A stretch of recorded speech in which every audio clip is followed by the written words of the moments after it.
Pernah kepikiran nggak, kalau nggak semua mobil boleh dipakai di semua negara? Walaupun mobilnya mahal, ikonik, bahkan legendaris, ternyata ada beberapa mobil yang justru dilarang beredar di negara tertentu. Alasannya bukan cuma soal emisi, tapi juga keamanan, regulasi, bahkan politik. Dan yang bikin kaget, beberapa mobil ini justru jadi incaran kolektor. Mobil pertama adalah Nissan Skyline GT-R R34. Mobil ini jadi legenda berkat film Fast and Furious dan reputasinya di dunia balap. Tapi di Amerika Serikat, Skyline R34 lama dilarang beredar secara legal. Alasannya karena mobil ini tidak memenuhi standar keselamatan dan emisi Amerika, serta Nissan tidak pernah mendaftarkannya secara resmi. Baru setelah usia mobil ini melewati aturan 25 tahun rule, Skyline R34 mulai bisa masuk secara legal. Mobil kedua adalah Hammer H1. Mobil ini terkenal besar, gagah, dan identik dengan militer Amerika.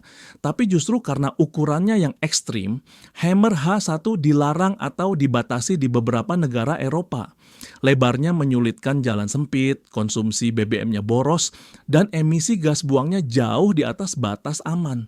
Di beberapa kota, mobil ini dianggap tidak ramah lingkungan dan berbahaya untuk lalu lintas perkotaan. Selanjutnya ada Toyota Hilux.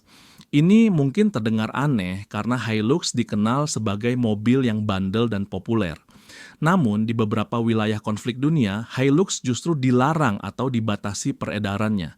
Bukan karena mesinnya jelek, tapi karena mobil ini sering digunakan oleh kelompok bersenjata. Ketangguhan Hilux membuatnya dianggap sebagai kendaraan taktis, sehingga beberapa negara membatasi distribusinya demi alasan keamanan. Mobil terakhir adalah TVR Cerbera dari Inggris.